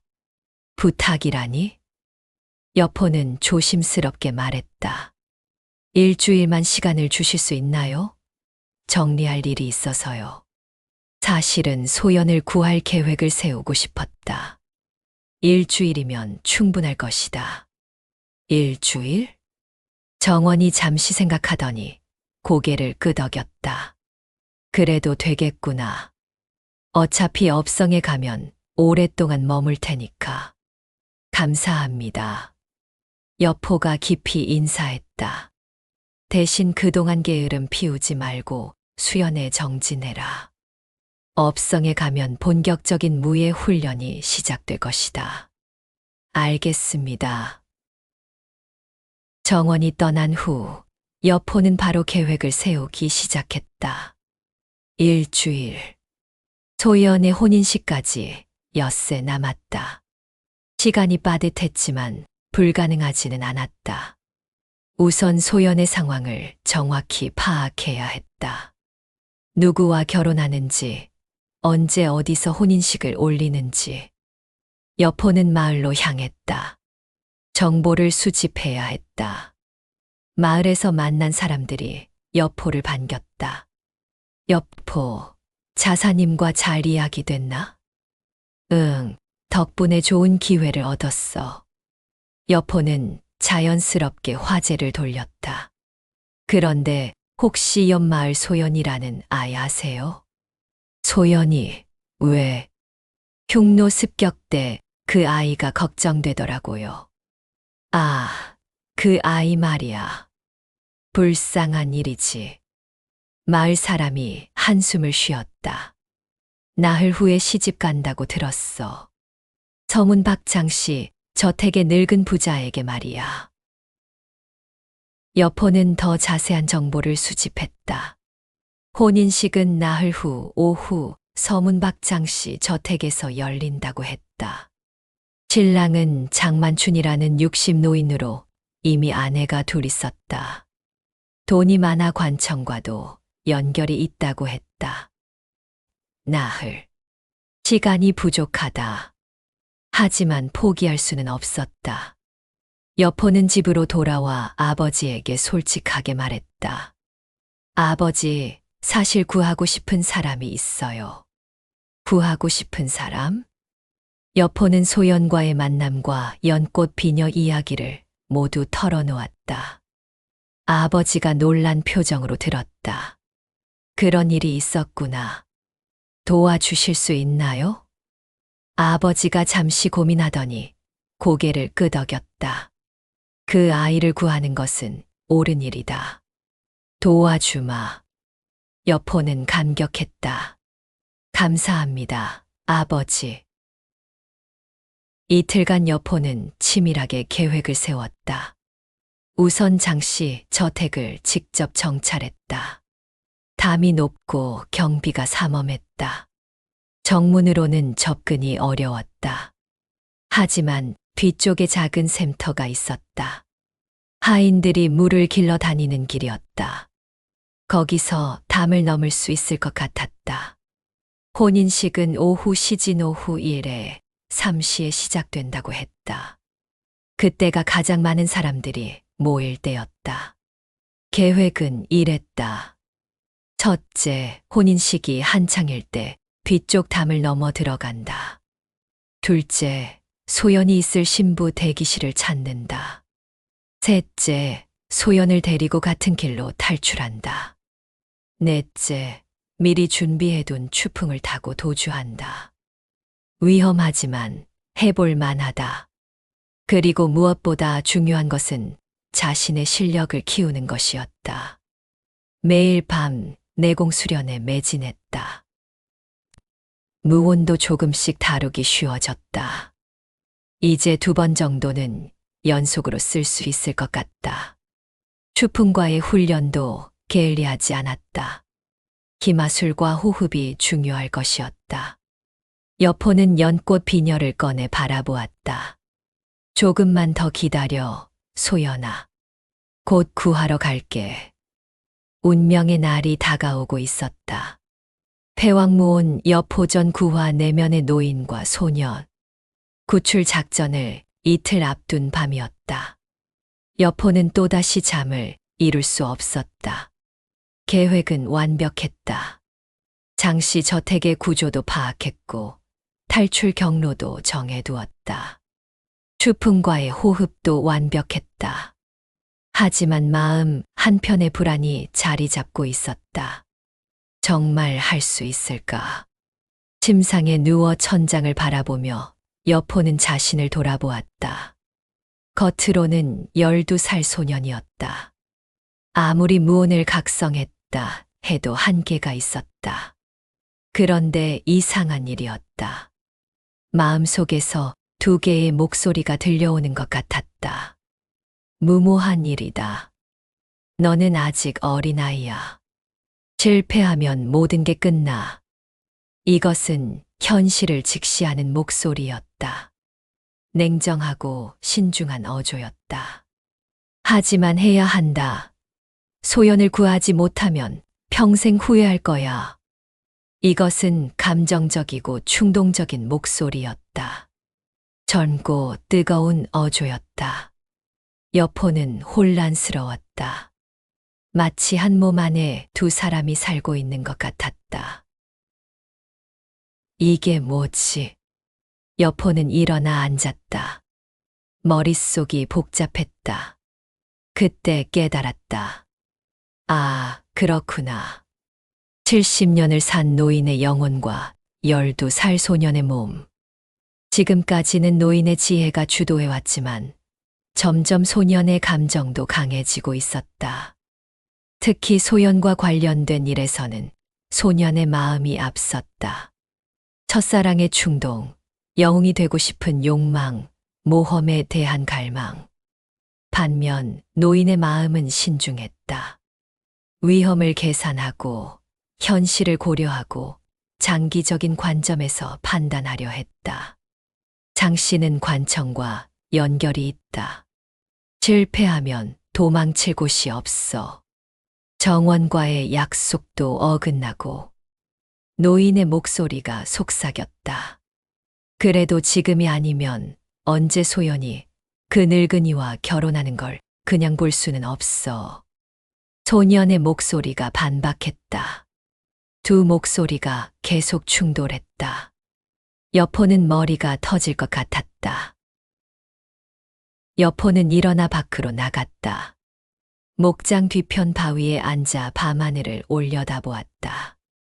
별들이 총총히 박혀 있었지만 마음은 평온하지 않았다. 내가 누구지? 정체성의 혼란이 밀려왔다. 자신이 70살 노인인지 12살 소년인지 확실하지 않았다. 몸은 분명 소년이었다. 혈기왕성하고 감정에 휩쓸리기 쉽고 모험을 추구했다. 소연을 보는 순간 가슴이 뛰었고 그녀를 구하고 싶다는 충동이 일어났다. 하지만 마음 깊은 곳에는 노인의 지혜가 있었다.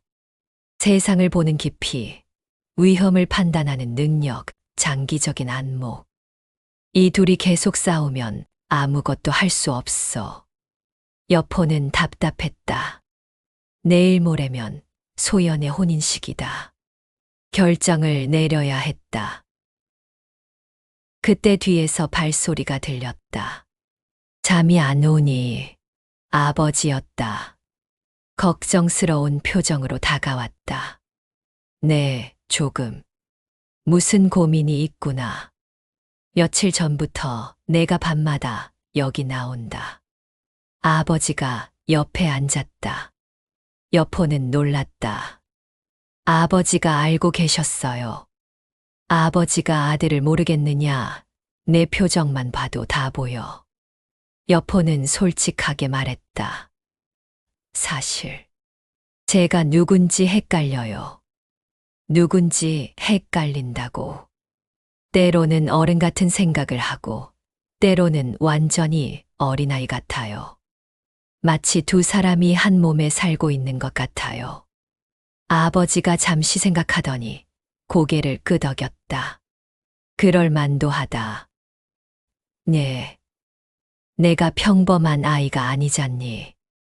무혼도 각성했고 자사님까지 주목하시고 그런 아이가 혼란스럽지 않을 리 없지. 아버지가 계속 말했다. 사실 모든 사람은 어른이 되어가면서 그런 혼란을 겪어. 어린 마음과 어른 마음이 충돌하는 거야. 그럼 어떻게 해야 해요? 급하게 하나로 만들려 하지 마라. 시간이 필요한 일이야. 여포는 답답했다. 하지만 내일 모레까지 결정해야 해요. 그렇다면 아버지가 잠시 생각하더니 말했다. 둘 다 내 마음이니까 둘 다 들어봐라. 둘 다요. 그래. 신중한 마음이 뭐라고 하는지, 용감한 마음이 뭐라고 하는지, 그리고 둘이 모두 납득할 수 있는 방법을 찾아봐. 여포는 아버지의 말을 곰곰 생각해봤다. 중요한 건 너 자신을 믿는 거다. 어떤 선택을 하든 내가 후회하지 않을 방법을 택해라. 다음 날 아침, 여포는 마지막 준비에 들어갔다. 내공 수련을 하면서 아버지의 말을 되새겼다. 둘 다 들어보자. 먼저 노인의 마음에 귀를 기울였다. 소연을 구하는 것은 옳다. 하지만 준비가 부족해. 실패하면 모든 게 망가져. 그 다음 소년의 마음을 들어봤다. 지금이 아니면 기회가 없어. 위험해도 해야 해. 두 마음 모두 일리가 있었다. 그럼 둘 다 만족할 방법은 뭐지? 여포는 생각했다. 그리고 떠오른 것이 있었다. 도움을 구하자. 혼자서는 위험하지만 도움이 있다면 성공 확률이 높아진다. 아버지 너무 위험하다고 반대할 것이다. 마을 사람들 장 씨와 얽히기 싫어할 것이다. 그런데 한 사람이 떠올랐다. 진궁. 여포는 번뜩 깨달았다. 며칠 전에 들은 소문이 있었다. 방랑 학사가 이 근처에 머물고 있다는 이야기. 진궁이라는 이름도 들었다. 박학다식하고 일협심이 강한 사람이라고 했다. 역사에서 알기로는 진궁은 여포의 최고 참모가 될 사람이었다. 만약 그를 만날 수 있다면 노인의 지혜로는 계획을 세우고 소년의 용기로는 실행하되 진궁의 도움을 받자. 이제 방향이 정해졌다. 여포는 마을로 향했다. 진궁을 찾아야 했다. 마을에서 물어보니 정말로 진궁이라는 학사가 며칠 전부터 마을 서당에 머물고 있다고 했다. 무슨 일로 그 양반을 찾느냐? 공부를 가르쳐 달라고 부탁드리려고요. 서당에 도착하자 한 사내가 책을 읽고 있었다. 30대 초반으로 보이는 수려한 외모의 남자였다. 학자의 풍모가 있으면서도 어딘지 호방한 기운이 느껴졌다. 진궁 선생님이십니까? 그렇다만 너는 여포라고 합니다. 선생님께 부탁드릴 일이 있어서 왔습니다. 진궁이 여포를 자세히 바라봤다. 흥미롭군. 내 눈빛이 범상치 않다. 무슨 부탁인가? 여포는 망설이다가 결심했다. 진궁이 의로운 사람이라면 도와줄 것이다. 억울한 일을 당하는 사람을 구하고 싶습니다. 진궁의 눈이 번뜩였다. 자세히 말해보거라. 여포는 소연의 이야기를 모두 털어놓았다. 정략 결혼의 강요, 연꽃 비녀, 그리고 자신의 계획까지. 진궁이 가만히 듣더니 고개를 끄덕였다. 의로운 일이다. 도와주마. 정말이세요. 여포는 기뻤다. 하지만 조건이 있다. 무슨 조건이든지요. 내가 진정 그 아이를 사랑하는 마음인지 시험해 보겠다. 그리고 내 계획에 따라야 한다. 알겠습니다. 진궁이 미소를 지었다. 좋다. 그럼 내일 자정에 다시 만나자. 그때까지 마음을 단단히 먹어두어라. 여포는 깊이 인사했다. 집으로 돌아가는 길, 여포는 마음이 한결 가벼워진 것을 느꼈다. 노인의 신중함과 소년의 용기가 조화를 이루기 시작했다. 아직 완전히 하나가 된 것은 아니었지만 적어도 같은 방향을 보게 되었다. 그날 저녁 아버지와 대화했다. 어떻게 결정했느냐? 도움을 구하기로 했어요. 도움. 진궁이라는 학사분이 도와주시기로 했어요. 아버지가 놀란 표정을 지었다. 진궁 그 유명한 학자 말이냐? 네, 아시나요? 소문으로만 들었지. 의리가 있고 지혜로운 분이라고. 그분이 도와주신다면 안심이 되는구나. 아버지가 무언가를 건넸다. 작은 부적이었다. 어머니가 남기신 것이다. 위험할 때 도움이 될지도 모르니까. 여포는 부적을 소중히 받았다. 감사합니다, 아버지. 그리고 여포야, 내가 어떤 선택을 하든 아버지는 자랑스럽다. 옳은 일을 하려는 내 마음이 말이야. 그날 밤, 여포는 연꽃 비녀를 바라보았다. 내일이면 너에게 돌려줄 수 있을 거야, 소연아. 마음이 한결 차분했다. 아직 노인과 소년이 완전히 하나가 된 것은 아니었지만, 이제 서로 싸우지는 않았다. 신중함과 용기, 지혜와 열정, 모두 필요한 것들이었다. 진궁의 도움까지 받게 되었으니 성공할 수 있을 것이다. 여포는 잠자리에 들었다. 내일을 위해 충분한 휴식이 필요했다.